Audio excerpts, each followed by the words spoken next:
हमारी जो कंपनी है वो कैंटीन फ्री देती है। फीमेल्स भी हमारी कंपनी में अलाउ हैं। इसमें सर फ्रेशर कैंडिडेट भी आ सकते हैं हाँ, फ्रेशर कैंडिडेट।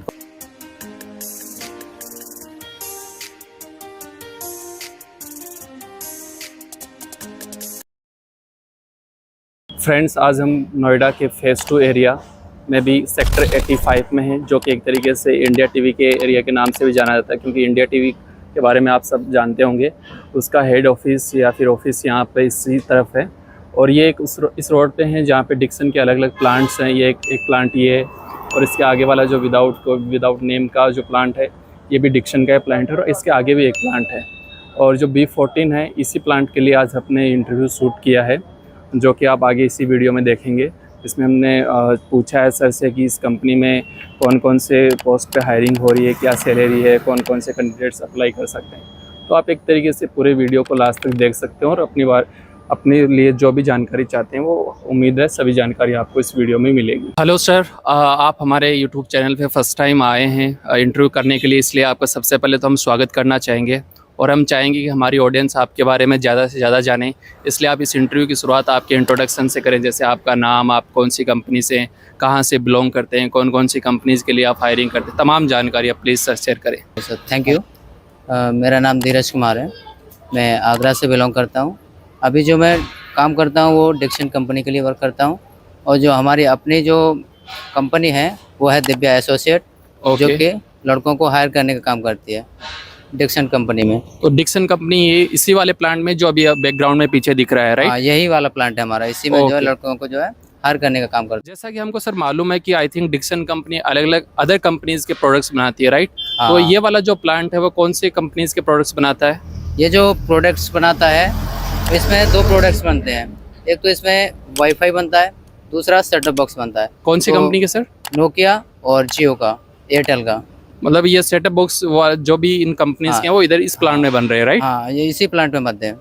Okay sir. तो जिन कैंडिडेट्स को आप हायर करोगे तो उनका जॉब प्रोफाइल क्या रहेगा? कंपनी के अंदर प्लांट में उनको क्या करना रहेगा? उनका जॉब प्रोफाइल जैसे कि हम प्रोडक्शन में भी करते हैं, हम TRC के लिए भी करते हैं, SMT के लिए करते हैं, और क्वालिटी के लिए फ़िलहाल नहीं हायरिंग, लेकिन हम क्वालिटी के लिए भी लेते हैं। यस। तो सर SMT और क्वालिटी में थोड़ा डिफरेंस बताएंगे हमारी ऑडियंस को आप? SMT में जैसे कि जो PCB होती है उस पर वर्क होता है। जो भी PCB बनता है वो SMT में बनता है। SMT का फुल फॉर्म होता है सरफेस माउंट टेक्नोलॉजी। जी सर। ठीक है। और जो क्वालिटी का वर्क होता है वो क्वालिटी का एक अपना अलग हो गया।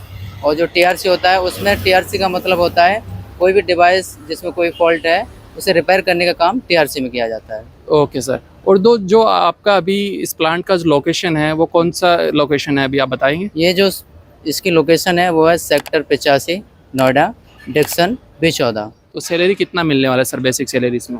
सैलरी इसका जो बेसिक सैलरी है 10+2 का और ग्रेजुएशन का सेम है। वो है पहले थी 10,648, फिलहाल जो बढ़ा दी गई है। फिलहाल उसमें जो 500 रुपये ऐड हो गया है, तो वो सैलरी है 11,198। तो अभी डिक्सन का सैलरी बढ़ गया, राइट? हाँ, वो ये 10+2 के लिए है। क्वालिफिकेशन के हिसाब से अलग अलग सैलरी है। जैसे 10+2 का अलग हो गया, ITI का अलग हो गया, और डिप्लोमा का अलग हो गया, BTEC का अलग हो गया। तो BTEC वालों को कितना मिल जाता है सर? BTEC वालों का है 15,000 8 घंटे का। और जो IT और डिप्लोमा वगैरह वाले हैं हाँ, ITI का अलग है। ITI का है वो, ITI का मैं आपको बता देता हूँ।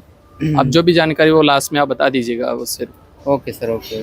ओके। जो अभी ITI वालों का है 12,313 है। 12 ये हाँ। Basic salary, right? हाँ, बेसिक सैलरी है। ओके। और जो डिप्लोमा का है वो 13,770 है। ओके। और इसमें OT भी चलता है सर? OT पर डे 2 से 3 घंटे पर डे रेगुलर OT रहता है। और OT है वो सैलरी के अकॉर्डिंग सिंगल मिलता है। OT रेगुलर है, मिलेगा ही मिलेगा आपको। ओके। रेगुलर आपको जो OT देती है कंपनी। और PF वगैरह का सर, PF वगैरह कटती है? PF कटता है, ESI भी कटता है।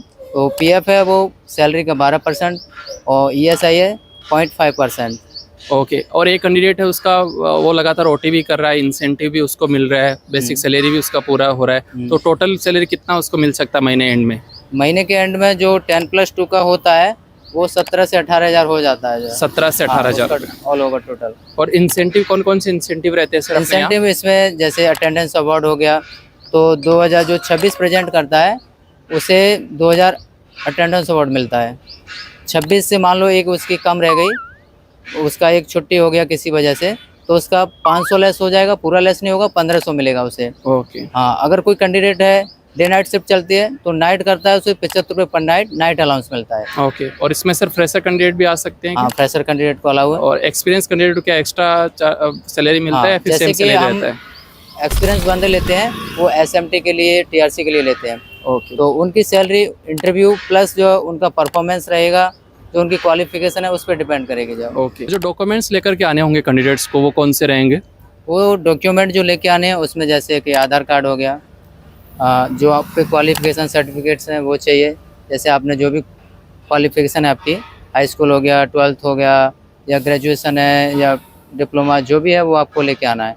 उसके साथ में एक फ़ोटो लेके आना है, और आपका बैंक अकाउंट होना चाहिए, ये सारी चीज़ें होनी चाहिए। वैक्सीन का सर्टिफिकेट्स वैक्सीन सर्टिफिकेट अभी भी चाहिए आप अभी लोगों नीड को? नहीं है, लेकिन कुछ लोग लेके आते हैं तो कोई दिक्कत नहीं है उसमें, जो ला सकते हैं। राइट। और जो अदर डॉक्यूमेंट्स का आपने बात किया एजुकेशन क्वालिफिकेशन के डॉक्यूमेंट्स का, तो वो सब क्या ओरिजिनल डॉक्यूमेंट्स चाहिए होते हैं या फिर फोटोकॉपी चल जाता है? नहीं, ओरिजिनल डॉक्यूमेंट की हमें ज़रूरत नहीं रहती, हमें रिक्वायरमेंट उसका फोटोकॉपी है, उससे हमारा काम हो जाता है। नहीं, वन टाइम आप लोग चेक नहीं करते कि वन ओरिजिनल टाइम वाले? हमें वेरिफिकेशन के लिए चाहिए होता है कि वो अपने जो डॉक्यूमेंट है ओरिजिनल वो लेके आए। उसके बाद हम केवल देखना होता है कि कहीं ऐसा तो नहीं है कि उसका जो फर्जी डॉक्यूमेंट्स है, तो उसके लिए केवल देखने के लिए चाहिए होता है। बाकी जो सबमिट होता है वो जेरोक्स कॉपी चाहिए होता है। ओके। और यदि कोई कैंडिडेट है, वो हमारे व्यूवर हैं, वो इस जॉब को करना चाहते हैं, तो वो किन से उनको कांटेक्ट करना होगा? वो सीधा हमें जो मोबाइल नंबर पे कांटेक्ट कर सकते हैं, मुझे कांटेक्ट कर सकते हैं। तो वो मोबाइल नंबर्स आप हमें प्रोवाइड कर देंगे, हम हमारे वीडियो के डिस्क्रिप्शन या कमेंट बॉक्स या हमारे व्हाट्सएप ग्रुप में वो डाल देंगे। क्या फैसिलिटीज़ इस जॉब में मिलने वाली है कैंडिडेट्स को, जैसे कैंटीन, बस की सुविधा? हाँ, हमारी जो कंपनी है वो कैंटीन फ्री देती है। कैंटीन फ्री रहेगा? कोई चार्ज नहीं करना है। सुबह टी ब्रेक रहता है, शाम को टी ब्रेक रहता है, और दोपहर में लंच रहता है। लंच जितना भी जो आदमी जो कैंडिडेट है वो खा सकता है, कोई दिक्कत नहीं है, कोई Free of लिमिट नहीं है, cost? जो फ्री ऑफ कॉस्ट है। और बस की सुविधा सर बस आसपास की के सुविधा एरियाज में भी रहती है? फ्री है, सूरजपुर से और दुर्गा चौक, यानी हमारी जो कंपनी है सेक्टर 85B14, यहाँ से सूरजपुर दुर्गा चौक तक हमें बस की फैसिलिटी मिल जाती है। Yes sir. ओके। हाँ। और जैसे सर ये भी रहता है कि जो और बाहर उसमें सर एक कंडीशन है, या जैसे please। कि जो 26 प्रेजेंट पूरी करते हैं उन्हें बस फैसिलिटी फ्री दी जाएगी, लेकिन कैंडिडेट ज़्यादा छुट्टी कर लेता है तो उसके लिए बस के पेबल हो charges। जाता है, वो उसका चार्ज लग जाता है, तो ओके उसके लिए 700 या 750 जो है चार्ज हो जाता है। ओके। जैसे सर ये भी है कि जो बाहर के कैंडिडेट्स आते हैं, जैसे यूपी के रिमोट एरियाज़ हुआ, बिहार के रिमोट एरियाज़, तो उनके लिए यहाँ पर आकर कोई उनका जानकार भी नहीं है, तो यहाँ पर आकर के वो रहने और खाने की व्यवस्था उनकी कैसे होती है? उनकी रहने खाने की व्यवस्था, जैसे किसी का कोई रिलेटिव रह रहा है तो उसकी हो जाती है, कोई दिक्कत नहीं है। लेकिन अगर किसी का ऐसा केस है कि उसका कोई भी जानकार नहीं है या उसकी कोई भी जानकारी नहीं है, तो उसे हम जो रूम प्रोवाइड कराने की जो है कोशिश करते हैं। उसे हम बता देते हैं कि यहाँ पे आपको जो है रूम मिल सकता है, या उसे रूम प्रोवाइड करा देते हैं। नॉर्मली वही क्वेश्चन रहते हैं, जैसे कि आपकी क्वालिफ़िकेशन क्या है, आपने कहीं काम किया है तो किस डिपार्टमेंट में किया है, या फिर आपको किस किस चीज़ की जी नॉलेज है या एक्सपीरियंस है, तो उसी फील्ड से जो है आपसे क्वेश्चन पुटअप किए जाते हैं। ओके। और आप क्या सजेशन और फीडबैक, एक तरीके से सजेशन ही बोलूँगा मैं, सजेशन देना चाहेंगे जी। कैंडिडेट्स को कि जॉब लगने के बाद उन्हें उन पॉइंट्स का ध्यान में रखना चाहिए, उन बातों का ध्यान में रखना चाहिए, ताकि उन्हें किसी भी प्रकार की प्रॉब्लम नहीं हो जॉब लगने के बाद में कंपनी के अंदर? हाँ जी, ये चीज़ जो है ज़रूरी है। जैसे कि अंदर आप आए हो या घर से जब भी आप निकलते हो, तो जो है आपको जॉब की नीड है, तो आप कंपनी में जब जा रहे हो तो कंपनी आपको नीड दे रही है, तो उसी के हिसाब से हमें, जैसे कंपनी में आए तो हमें डिसिप्लिन में रहना है, किसी से जो बदतमीजी नहीं करनी है, दुर्व्यवहार नहीं करना है। ओके। ठीक है। और जो आपको लाइन लीडर है या आपका सीनियर है, जैसे आपको बता रहा है उसी तरीके से आपको वर्क करना है जो। ओके। और फीमेल्स भी आ सकती हैं सर इस जॉब के लिए? फीमेल्स भी हमारी कंपनी में अलाउ हैं। ओके। हाँ, वो भी साथ में वर्क करती हैं।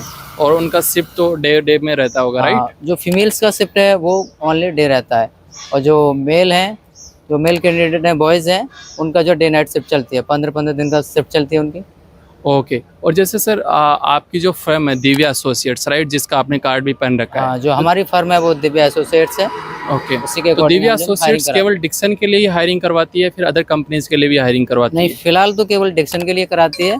डिक्सन के कई सारे प्लांट्स हैं, तो उनमें जो है हायरिंग कराती है। जैसे इस प्लांट के अलावा अदर प्लांट्स में भी हायरिंग करवाती है डिक्सन, राइट? हाँ, इस प्लांट के अलावा कई सारे प्लांट हैं डिक्सन के यहाँ नोएडा में, उनमें हायरिंग जो कराते तो हैं। एक कोई कैंडिडेट है वो लगातार इस डिक्सन प्लांट में काम कर रहा है, तो उसका ऑन रोल होने के चांसेस भी रहते हैं सर बाद में हाँ लेटर सर, ऑन? रहते हैं।